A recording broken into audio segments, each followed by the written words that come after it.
好了，又到了我们1年1度的这个手机大横评的时间了，是不是期待已久了呢？嘿嘿，不少同学应该还记得我们去年出的这个大横评吧？各家的旗舰机，从标准杯到超大杯，都被我们狠狠扒了底裤啊。那么今年我们决定加大力度，把这一代啊，不光是各种旗舰机，还包括次旗舰和终端机一起囊括进来了。整个大横评也会分成4期，游戏性能、续航、影像和系统流畅度，我们的标准也会比去年更加的严苛。不仅引入了更多手段来扒出手机厂商们的各种小动作啊，更是会引入更多的维度，更全面的评价这一代手机。实话说啊，这个工作量非常爆炸，所以希望大家可以多多支持，点一个赞，留个言，转发一下，支持我们不过分吧？那么今天我们就来聊一个老生常谈的话题，却是手机厂商们作弊的重灾区，也就是游戏性能。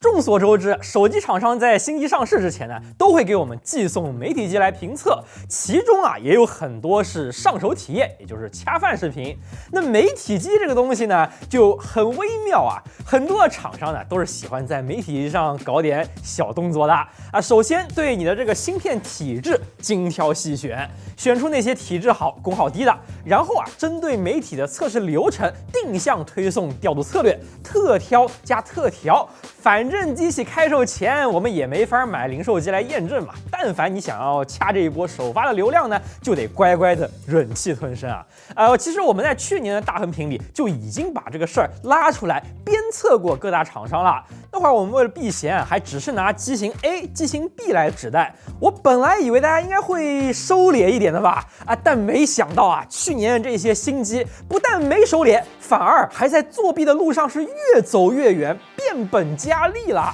很大的一个原因啊，是这一代的815和9500都属于挤牙膏升级的芯片，如果不在媒体机上动手脚，真的很难和上一代的8E还有9400拉开差距啊。今年的消费者其实已经完全不相信首发媒体机的数据了，有的数据就看着一眼假呀，对吧？大家默认了都是假的。我觉得啊，如果再不把媒体机特调这个事儿完全挑明了说啊，今年这帮厂商只会更加的肆无忌惮，这只会影响到我们自己的公信力。所以啊，今年这期大横评，我们连避嫌都不避了，直接把哪家厂商哪个机型打出来，赤裸裸的来对比一下各家送测的媒体机和卖给消费者的零售机，到底差了多少呢？来吧，揭晓答案吧。首先是极少数完全没有特调的厂商，就是苹果 iPhone。甚至因为 iOS 26.1和26.2系统在不断的优化，你其实看它的帧率和功耗，新测的零售机普遍还比当时送测的媒体机表现还更好了。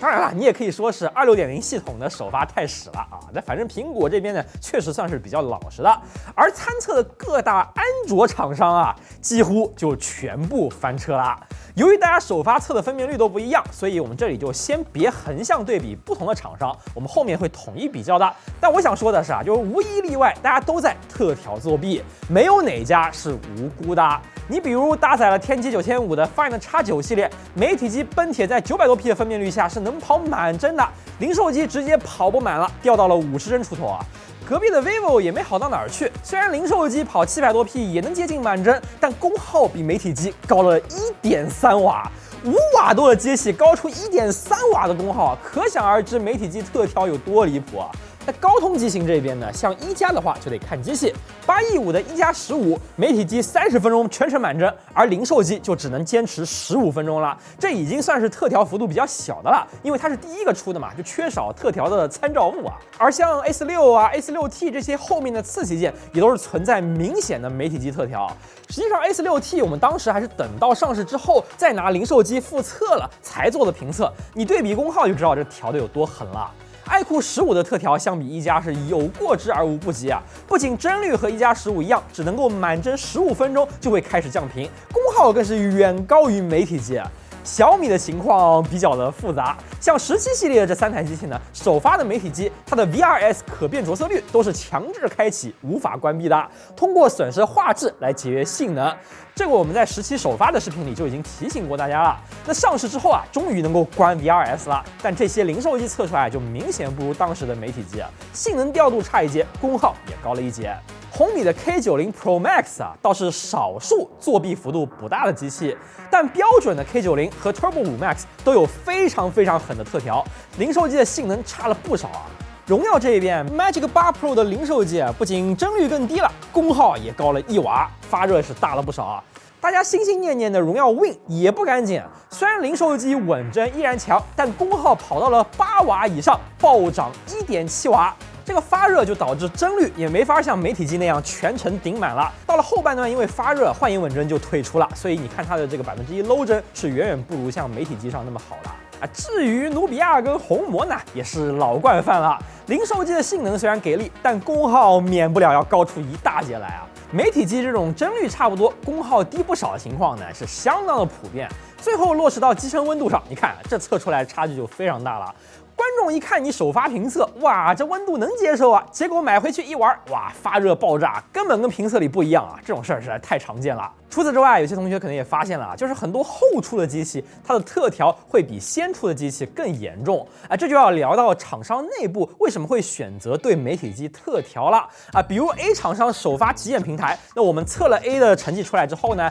，B 家的领导看到我们测的 A 的成绩就会给自家的工程师提这样的要求：你们调的机器它的表现测出来必须要比 A 家好，不接受比 A 家差的成绩。那领导自己可能也没想要作弊，他只是对自己团队太有信心了，觉得自家的这个实力没理由比不过其他家，就这么安排下去了。但再强的工程师团队，他也要遵循物理定律用着一样的芯片，除非 A 调太烂了，否则你何德何能 B 就一定能干过 A 呢？最后工程师们不作弊，就完成不了领导的 KPI， 自然就能求助于歪门邪道了。那 C 的领导一看，这个 B 怎么又这么强了呢？他们家能做到，我们凭什么又做不到呢？我们做出来一定又要干翻 B。C 家的工程师就很无奈了，既然人家做了 B， 那我也只能做 B 才能赶上了嘛。所以一开始可能只是轻微的特调，但后发的厂商永远不甘于落后先发的厂商所以这个作弊程度呢就不停的滚雪球，最后甚至是一言加了。所以今天我就借着这期节目的机会，希望引起大家对于媒体机作弊的这个重视，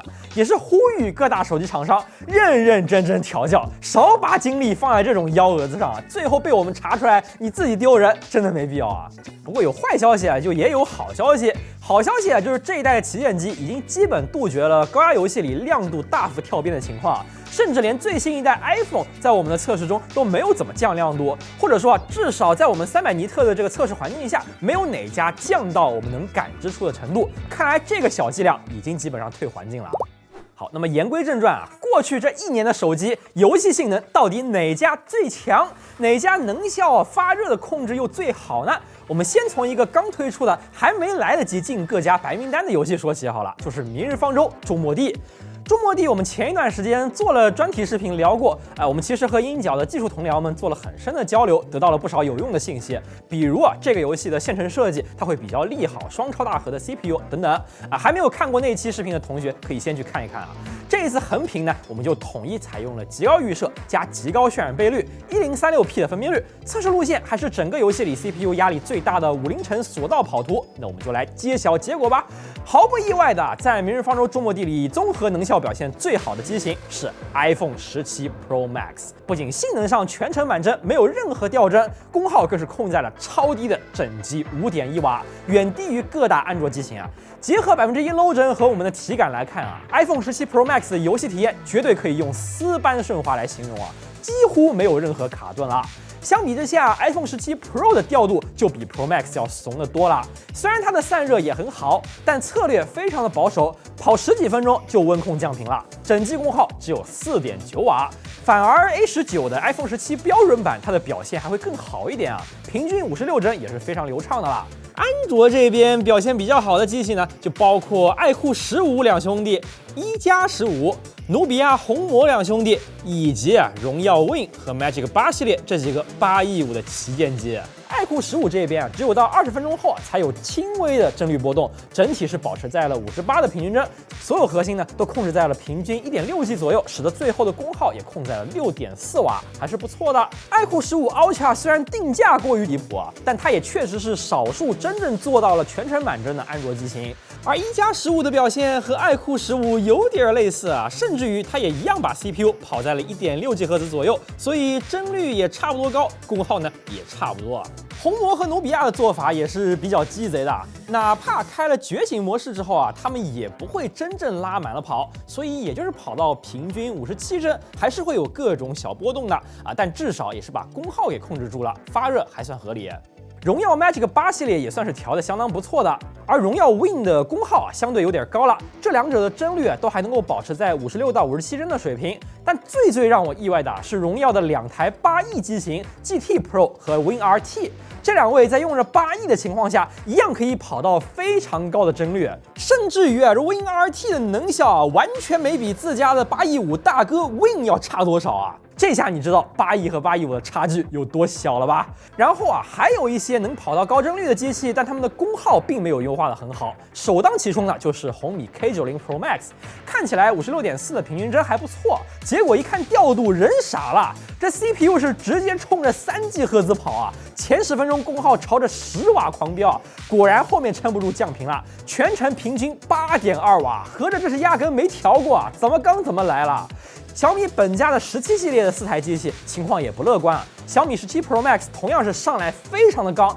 但是它的散热又不像 K90 Pro Max 那么好，结果就很快降频了。能效不好看的同时，温度直接爆炸，朝着50度一路狂飙啊！而2台中杯小米的帧率和能效也都差不多，前面不要命的猛跑，后面疯狂降频。不算上还没发布的三星啊，这几位在8E5里算是现在吊车尾的水平了。实际上啊，有很多的8E机器的表现都不逊色于8E5，除了刚刚提到的荣耀外啊，爱酷 Neo 11、一加的 Ace 5 Pro、小米15 Ultra、Final X8 Ultra 这些机器也都能够跑到50帧以上，并且呢功耗也都不高，而其他的8E机型普遍是跑到40多帧的样子。大家可以看看你感兴趣的机器是个什么水平啊。然后啊，就要聊一聊天玑机型了。我们之前也讲过啊，中摩的对于发哥这种单超大核旗舰来说不太有利。果不其然，9500机型确实不怎么样啊。这个 X9 和 X300系列呢，虽然说帧率并不算低，但是功耗却比高通阵营要高出非常多，都是跑到7瓦以上的，能效完蛋，温度感染。更逆天的是搭载了天玑9400 Plus 的爱酷 Z10 Turbo Plus， 还有红米 K80 至尊版。爱酷是太刚了，而红米是游戏不在白名单里，根本没调过，直接功耗爆炸。最后还有几台8进5的新机，我们也测了一下。实话说，8进5在中摩的里的能效绝对是不如8E的。这几个机器功耗都飙到7瓦多了，帧率也才40几帧啊，看起来并不太行啊。应该说8进5少得可怜的缓存，最不对付的就是这种地图串流、I/O 承压的场景了。高速移动时，大量的资产涌入缓存，对于8进5来说真的是要老命了。最后，我们从强到弱，给大家完整放一遍中摩的里的这些旗舰还有次旗舰啊，不知道符不符合大家的预期呢？中摩的作为新游戏，我觉得加在横屏里是打了某些厂商一个措手不及啊。现在这些安卓厂商都极度的依赖白名单机制，那我们测的还是热门游戏呢。你要是玩的是白名单外的游戏，那你真别指望这帮厂商能有什么好的表现啦。那我们接下来就测一个铁定在白名单里的移动端大作，就是明朝了。3.1 版本的明朝质量不错，很多同学都回坑了，但很不幸啊，这个游戏的负载依然是相当的高啊。我们这一次就更新了测试路线，沿着拉海洛的这段环路骑摩托车，全程冲刺跑图，同样会有大量的资产串流，这算是开放世界游戏比较难处理的。那我们在安卓端统一开到最高档 864P 的分辨率，全最高画质啊。不过明朝在 iOS 端限制了最高分辨率，只给到了 718P， 所以横向比较的时候就得注意了。但即便是分辨率比安卓低的情况下，明朝在 iOS 上的能效表现依然是不如安卓端的。iPhone 17 Pro Max 没法全程顶满帧，平均57.2帧，6.2瓦的功耗和 864P 的815机型比起来都有点偏高啊。不过 iPhone 居然罕见的在游戏里跑出了6瓦级的功耗，这17 Pro Max 的散热释放确实要比以往的 iPhone 激进很多啊。另外2台偏保守的 iPhone 17 Pro 还有标准版的17就没有那么舒服了，718P 也才跑到50帧啊，放在安卓端也就跟一些好的8进3机型差不多。明朝啊是基于虚幻4引擎开发的，那 Epic 和苹果毕竟是法庭熟人的关系，所以 iOS 的优化差也算是意料之中了吧。那么有没有哪一家的机器跑明朝比较强的呢？似乎看起来还是我们熟悉的那几位啊。815的旗舰里，首先就是努比亚和红魔这2台机器，满帧无压力的同时，功耗也控在了5.6瓦，算是取得了一个非常好的平衡啊。荣耀的表现也很不错，Magic 8 Pro 和 Win 都能够做到满帧无压力。还有就是爱酷啊，爱酷15 Ultra 也跑出了完全满帧。iQOO 15呢，也同样跑出了趋近满帧，并且功耗还控得挺低的，在性价比旗舰里算是挺不错的。米西旗舰在明朝里的表现倒是没有像中末地里那么拉了。毕竟进了白名单啊，小米17 Pro Max 和红米 K90 Pro Max 都可以做到接近满帧的同时，功耗跑在合理的水平。不过小米17 Pro Max 受限于背屏，它这个散热确实是不怎么样啊。K90 Pro Max 的散热倒是相当的可以啊，温度和红魔差不多低了。不过众所周知，这8.15相比8E也没什么进步，这一点在明朝里也是体现得淋漓尽致啊。其实有很多的8E机型跑得也非常不错，像 Realme GT8呀，还有1+A16啊，荣耀无影 RT 呀，包括爱酷 Neo 11啊，还有像 X8 Ultra 和 X200 Ultra 这两台影像旗舰，都能在明朝里跑到接近60帧。同时，发哥机型在明朝里的表现也还不错。天玑9500的 X9啊，还有 X300系列，尽管不像一些815的机型顶得那么满，但也可以用比较低的功耗跑到接近满帧啊。甚至像红米 Turbo 5 Max 啊，还有1+A15至尊版这些基于9400的机器，也有挺不错的一个性能。那有好的，就一定也有不太行的，比如1+15，当时媒体机测得非常顺，结果现在的零售机跑明朝，18分钟后就开始温控锁45帧，体验甚至不如自家的8E机型 A46了。同为一加的 S5 Pro， 还有1+13T 也有类似的锁帧策略，包括兄弟品牌 Realme 的 GT8 Pro 也是如此，玩了11分钟就开始锁45帧，还不如自家的 GT8。小米17 Pro、17 Ultra 还有标准版17这3款815的旗舰表现也都不怎么样，玩着玩着就开始降频掉帧了。更离谱的要数红米 K90 了。作为一个8E机型，才跑7分钟就锁30帧了，然后时不时恢复60帧运行，又跳回30帧，你就看看这个帧率曲线，这都什么玩意儿啊？这游戏能流畅就有鬼了。我说实话啊，这个 K90 和他自家大哥 K90 Pro Max 比起来，它简直就不是一个团队做的呀，太拉了。其他的8E机型我们也都测了，反正谁好谁坏，你一眼就能看出来了。倒是8+5机型在明朝里的表现就没有像中末地里那么差了。3款8+5机型都能够保持58帧以上的平均帧，除了 S6T 以外的另外2款呢，功耗也都还算是比较可控的。单说明朝的话呢，8+5这个表现其实并不比8E的机型差，而小米玄界相比中末地里硬刚9500来说啊，在明朝里的性能算是比较差的了，玩一会儿就会降频掉帧了，平均不到50帧。最后也是给大家来总揽一下明朝的成绩，看看你感兴趣的机型表现如何吧。然后啊，就是节目里的常客崩坏星穹铁道了。黄金的时刻至今还是手游压力的一座高峰啊。不过崩铁在 iOS 端和一些8E机型以及所有的8+5机型上都限制了700多 P 的分辨率，这些机器我们是没法参与 981P 的对比的啊。所以我们2轮其实都测了。先来看一下 981P 的高负载测试。毫不意外的，在崩铁里最顶的2台机器，一个是红魔11 Pro， 一个是荣耀无影。红魔这边也没什么奇技淫巧，就是精准的把 CPU 性能控在正好够用的程度。你看平均下来，超大核 1.4G， 中核 1.2G 多，其实并不高。崩铁因为压力很大，跑到这个程度就已经7.6瓦的功耗了，但红魔还是能够压住的。同时它的帧率可以跑到几乎满帧啊。这个很明显是针对场景调过的，主打一个游戏手机一定要重视游戏啊。不过红魔的表现也并非完美啊，虽然性能调教顶级，但我们在测崩铁的过程中啊，就遇到了断触问题。11 Pro 的屏幕左右两边触控完全失灵，只有退了游戏重新进才能解决。这代红魔换用了新式触控方案，软件上可能还有优化不到位的地方，看来还需要再磨合。荣耀这边的表现也是很不错啊 ，Win 哪怕不开幻影稳帧，在前25分钟也是可以完全顶满60帧跑的。25分钟后啊，出现了一些小波动，但降频也非常的轻微，这一段也有57帧。整个30分钟下来呢，平均是59.3帧，功耗7.8瓦。从温度上说有点勉强，但也算是压住了。开了幻影之后啊，其实对于后面稳定降频的这一段是没什么帮助的。幻影主要是能够改善前面顶满60帧时的1%low帧，让你不会有时不时卡一下的感觉。这种小掉帧的问题，哪怕是其他家补到120帧，其实也是没法解决的。前面的这一段确实体验上非常明显，1%low帧几乎也是顶满60帧的，特别的丝滑。不过981P 的崩铁功耗太高了，所以后面发热上去之后就自动退出幻影了。总体来说 ，Win 的表现还是很好的。但我想说，荣耀的幻影稳帧啊，其实并不是一个完全免费的技术。这一次我们零售机测出来呢，开幻影是会引入一些延迟的，和我们通常说的补帧延迟不一样。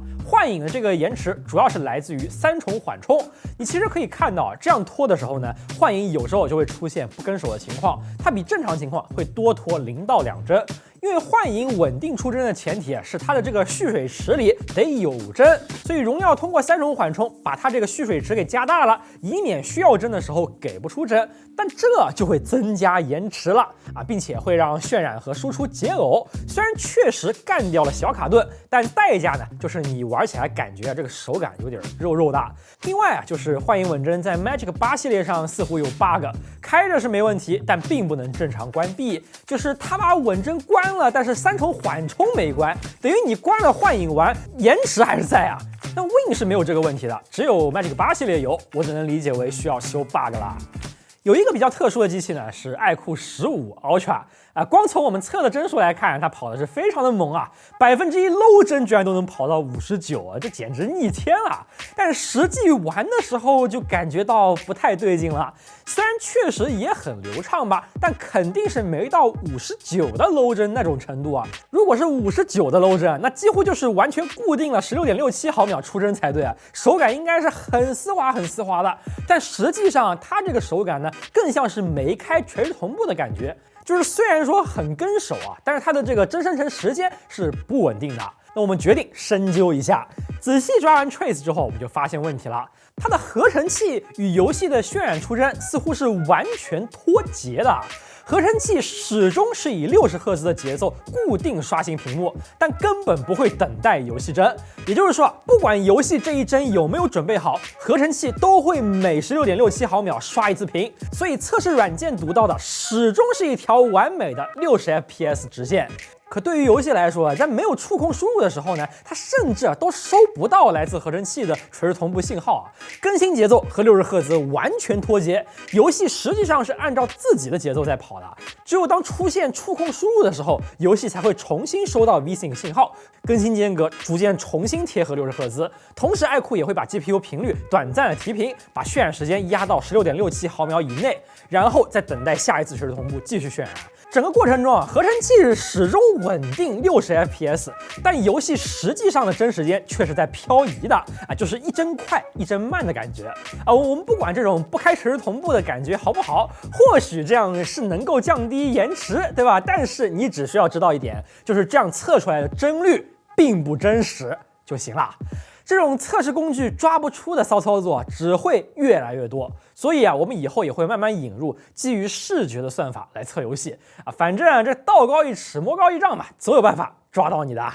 那回到我们的横屏当中啊，这个8亿5的努比亚 Z80 Ultra， 还有8亿的荣耀 Win RT 跑奔铁也都是非常的猛啊。但这2位都是拿功耗换来的。8到9瓦的这种逆天功耗下，温度已经完全爆炸了。尤其是努比亚的 Z80 Ultra。它的觉醒模式啊，甚至比红魔的觉醒模式还要更高啊，温度直窜50度以上，我愿称之为熟人模式啊。K90 Pro Max 的这个表现倒是挺值得表扬的，确实啊，这代红米旗舰在白名单内的游戏表现是还不错，算是米系第一啦。Realme GT8 Pro 和 iQOO 15差一点儿，但也都还算是不错的。再往下的各种8亿5、8亿、9500、9400机型就都做一桌了。大多数机器都是徘徊在50帧以上，功耗都超过了7瓦，这算是普遍水平吧。那有没有比较烂的机器呢？也有，比如一加 S6、爱酷 Neo 10 Pro Plus、一加 13T、Realme GT8 以及红米 K90。哇，这位已经不是第一次了。这几个8亿的机器啊，包括还有像小米15S Pro 啊，他们这些呢，奔铁 981P 都是没有跑上50帧的。我们接下来把分辨率都降到763P， 来看一下苹果和次级键的情况。回到了 Unity 引擎后啊 ，iPhone 的能效似乎又活过来了。同为700多P 的情况下呢 ，iPhone 17 Pro Max 满帧功耗控制在了5瓦出头，还是比8亿5旗舰要低不少的。帧率基本上是全程跑满，性能还不错。标准版 iPhone 17和17 Pro 的帧率波动会更大一点，但也都还是比较流畅的。700多 P 的分辨率下，基本上大多数当代的815啊、9500啊，还有8E，甚至3台8Gen5的终端机都能够接近满帧流畅运行了。但也有几个坑爹的例外啊，比如小米17标准版啊，再比如再一次点名红米 K90啊，都是很怂的一个调度策略啊。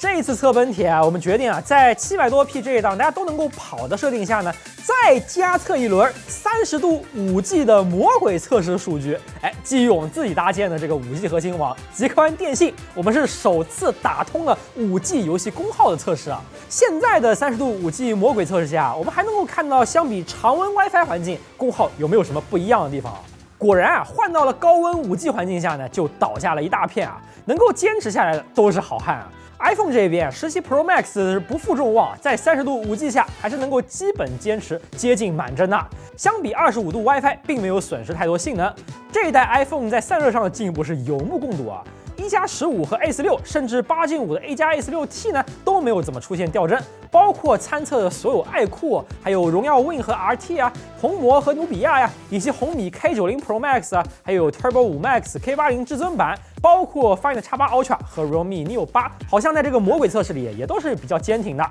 然后啊，几台天玑9500的机器，这个 X9 系列和 X300 系列呢，在30度5G 下有轻微的掉帧，但也算是坚持下来了，帧数也没有太难看吧。当然了，也有户外影响比较大的机器，比如温控非常怂的 iPhone 17 Pro 啊，比如小米17全家桶啊，玄界加上外置发歌基带的小米15S Pro 啊、15 Ultra 呀、Realme GT8 Pro 啊，都是在30度5G 环境下受到了很大影响，掉帧比较严重的。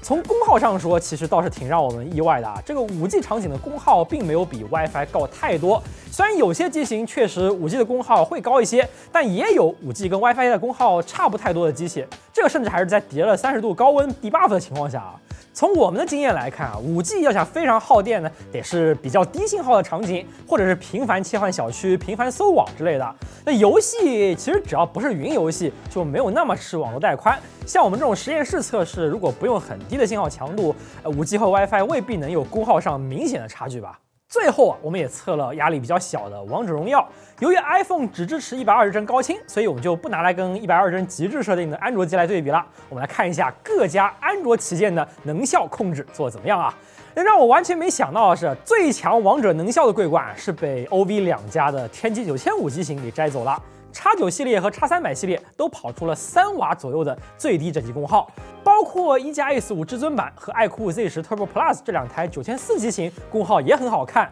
相比之下，各大815旗舰王者能效比起8E是没有任何优势的，这也非常合理啊，毕竟这一代高通的这个低频能效就是毫无进步嘛。需要注意的是啊，王者因为负载低啊，所以整机功耗里屏幕的比重会比较高，大家也千万别直接把这个整机当成芯片功耗来解读啊。那王者的流畅度主要是参考 low 帧的表现，如果你打王者比较多的话，也可以看一下我们测这个 low 帧来选择啊。那除了性能测试外，触控也是游戏里很重要的一环吧。这在旗舰机打游戏的时候，触控延迟高不高呢？跟不跟手呢？我们这一次也对点击延迟做了测试。首先，我们和去年一样，先开启各款手机的性能模式或者游戏模式，测了《和平精英》里从触碰开枪到画面上枪口冒火的链路延迟。我们去年就讲过，由于垂直同步的存在，链路延迟并不会是一个精确值，有的时候可能按上去很快就响应了，有的时候按上去可能要延迟一会儿才会反应，所以我们的测试就得测非常多轮取平均值。并且我们这一次也会多测一个标准差，来看一下大家延迟的波动范围稳不稳定。那先来看看和平精英，你猜猜看，表现最好的是谁呢？是荣耀的 Win 和爱酷15系列，这3台机器都做到了仅35毫秒左右的链路延迟，这甚至已经接近很多游戏 PC 的链路延迟了。这一方面归功于像荣耀 Win 它是做到了480赫兹的触控采样率，2台爱酷15的300和360赫兹也非常的高。另一方面，这两家确实在触控优化是下了功夫的。那有没有谁的表现是一眼比较差的呢？iPhone 我们实测今年的3台 iPhone 在和平精英里链路延迟都达到了60毫秒左右，在参测的所有机器里也是处于吊车尾的水平的。其他这些安卓机似乎在和平精英里的延迟表现都差不太多，都是维持在40到50毫秒左右的这个区间。但如果看标准差的话，有几个延迟表现相对不稳定的，比如 vivo 的 X300系列呀，还有小米的17 Ultra 以及努比亚的 Z80 Ultra 都是需要好好优化一下的。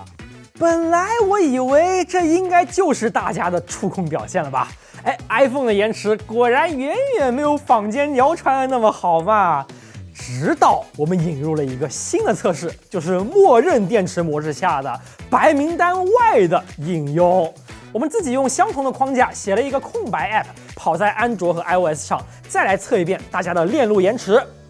这一次的结果就和和平精英里完全不一样了。3台 iPhone 的延迟甚至比和平精英里降低了将近20毫秒从遥遥落后变成了名列前茅。为什么延迟能低这么多呢？主要就是少了和平精英图形引擎渲染的延迟。事实上并不是 iPhone 的延迟高，而是 iOS 版的和平精英的延迟高，或者说很多 iOS 版游戏的延迟高相比安卓版本呢，这些游戏的 iOS 版的渲染链路有一个很大的区别，就是它们启用了3重缓冲，这会导致额外的延迟。实际上，苹果的 Metal API 默认就会开3重缓冲，虽然你可以改成双缓冲，但大多数的开发者不追求延迟，其实也就按照默认推荐的这么开着了。那苹果为什么顶着延迟也还是推荐开发者用3重缓冲呢？